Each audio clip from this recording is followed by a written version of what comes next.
Muy buenos días, queridos amigos, estimados hermanos. Hoy es viernes 9 de mayo del año 2025 y vamos a tener la conclusión de la lección número 6 que estudiamos durante la semana y se ha titulado Entendiendo el sacrificio. Y cantaban un nuevo cántico diciendo: digno eres de tomar el libro y de abrir sus sellos, porque tú fuiste inmolado y con tu sangre nos has redimido para Dios de todo linaje y lengua y pueblo y nación. Apocalipsis capítulo 5, verso 9. ¿Por qué es necesario entender el sacrificio de Jesús? Porque cuando entendemos el sacrificio de Jesús, entendemos el plan de salvación. Porque cuando entendemos el sacrificio de Jesús, lo podemos identificar como el Cordero de Dios que quita el pecado del mundo. Porque cuando entendemos el sacrificio de Jesús, sabremos que Él es el único digno de honra y alabanza por siempre. Y cuando entendemos el sacrificio de Jesús, siempre viviremos puestos los ojos en Jesús, el autor y consumador de nuestra fe, y entenderemos que Él es el único medio de salvación que existe. Domingo 4 de mayo, sacrificios inútiles. Tristemente, sí ofrecía a su pueblo sacrificios inútiles. ¿Y en qué consiste un sacrificio inútil? ¿Por qué es un sacrificio inútil? Los sacrificios eran inútiles cuando se ofrecían habiendo perdido, no te viene el propósito por el cual fueron establecidos, y tan solo se hacían como una rutina, como un formalismo puramente externo, pero vacíos por dentro, porque estaban desprovistos de todo el aspecto espiritual y teológico. Y el primer momento que vemos en la escritura cuando el Señor rechaza un sacrificio fue el de Caín. Y el Señor lo rechaza porque abiertamente Caín había asumido una actitud rebelde, se había rebelado en contra del Señor. Él sabía exactamente el tipo de sacrificio que debía llevar, pero hizo su propia voluntad, se satisfizo a sí mismo y entonces no obedeció el plan de Dios. Era solamente un formalismo, un extracto externo, un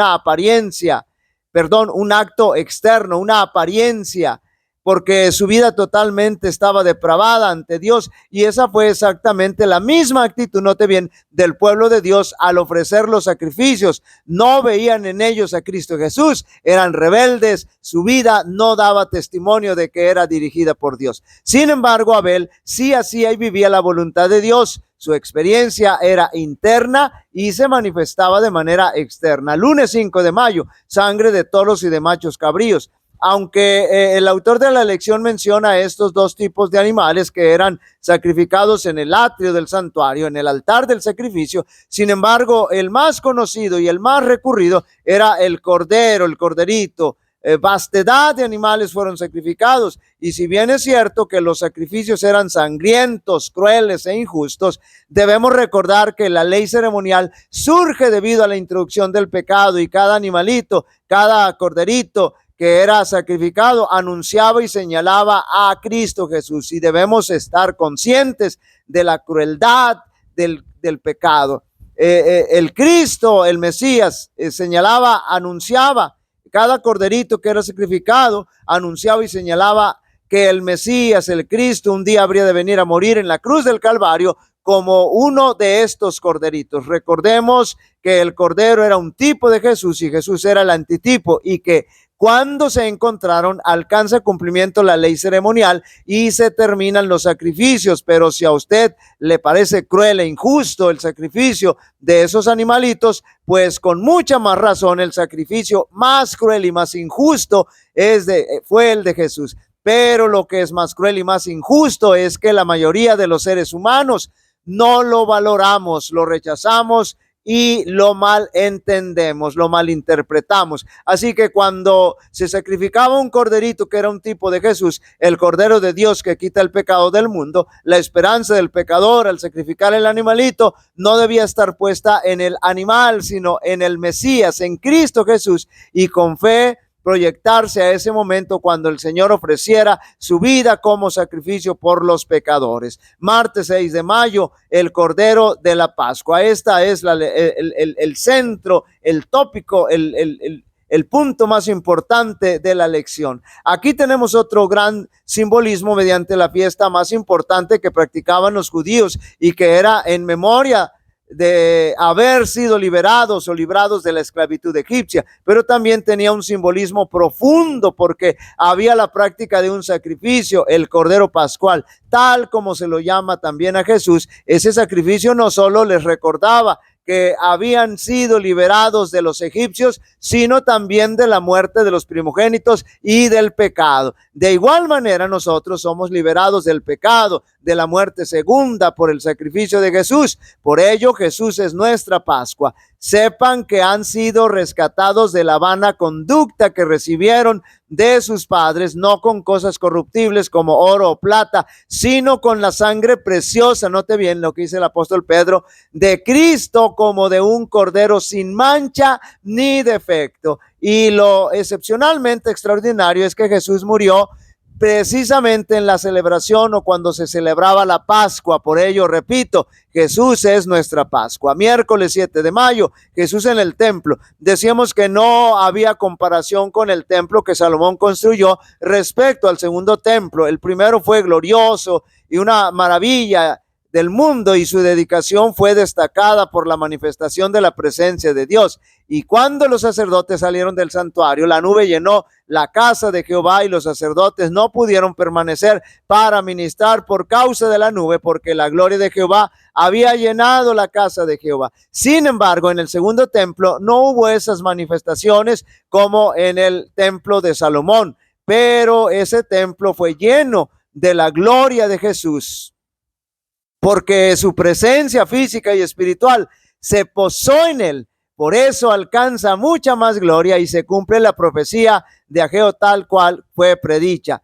Y haré temblar a todas las naciones y vendrá el deseo de todas las naciones y llenaré la gloria de gloria esta casa, ha dicho Jehová de los ejércitos. Mía es la plata y mío es el oro, dice Jehová de los ejércitos. La gloria postrera de esta casa será mayor que la primera, ha dicho Jehová de los ejércitos, y daré paz en este lugar, dice Jehová de los ejércitos. La reflexión debería ser si realmente estamos conscientes de que al ir al templo, sabemos, a la casa de Dios, sabemos que Jesús está ahí. Eso se pondrá de manifiesto de acuerdo con la actitud que asumamos ante la presencia del Señor. Jueves 8 de mayo. Tú creaste todas las cosas. Si reconocemos a Dios como nuestro creador, entonces estamos aceptando al único Dios verdadero y todo lo que ello implica. Aún el cuarto mandamiento, que es un monumento a la creación del creador y reconocimiento a nuestro creador. Por lo tanto, y en base a las visiones que tuvieron Isaías y Juan, podemos notar que ellos primero ven el trono de Dios. Después podemos notar que los seres celestiales reconocen la santidad de Dios, y al reconocer la santidad de Dios, el ser humano debiera reconocer la indignidad de su pecaminosidad, lo que nos lleva a reconocer al Señor como el único digno de todos los aspectos, y el único digno, como el único digno en todos los aspectos, y el único digno de recibir alabanza y adoración, honra y gloria por siempre, porque Él es el único que puede salvar. Y esa dignidad se la da precisamente su sacrificio, porque la mayor manifestación del amor de Dios se encuentra en la cruz del Calvario. Nadie, solo Cristo puede solo Cristo era digno incluso de ofrecer su vida en sacrificio. Para estudiar y meditar en las Escrituras dejan claro que Cristo es el único que puede asegurar nuestra salvación. Su vida fue la única sin pecado. Recuerden que vivió una vida de obediencia perfecta y perpetua a los mandamientos de Dios. El único ejemplo de una vida que satisfizo perfectamente la gloria del Padre. Él es el Cordero de Dios sin mancha y ahora está a la cabeza de la raza humana como nuestra seguridad eterna. Al mismo tiempo cargó nuestra culpa, satisfaciendo así el juicio que es la respuesta de Dios a la maldad. Cuando Juan presencia la increíble escena de los seres celestiales reunidos en torno al trono de Dios, se le dice que deje de llorar porque el león de la tribu de Judá ha vencido, es decir, Cristo Jesús como cordero inmolado. Reflexiona también sobre lo grave que es el pecado y lo profundamente corrompida que está la humanidad, y eso es una gran verdad. Al punto de que solo la muerte de Jesús, Dios mismo, podía resolver el problema del pecado. De haber existido alguna otra manera de salvarnos, no cabe duda de que Dios la habría empleado, pero no existía, solamente Cristo Jesús era el remedio.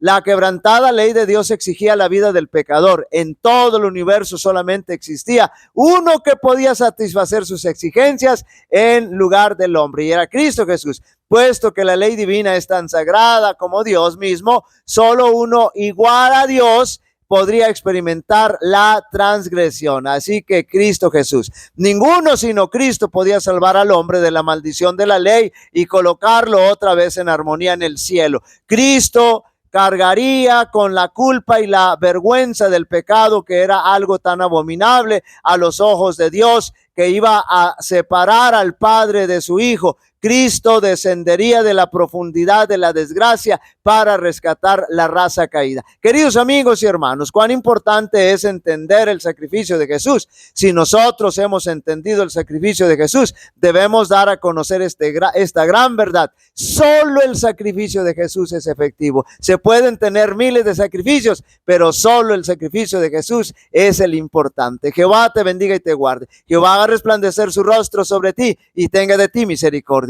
Jehová alce sobre ti su rostro y te dé paz, y pondrán mi nombre sobre los israelitas y yo los bendeciré. Dios bendiga a cada uno de vosotros.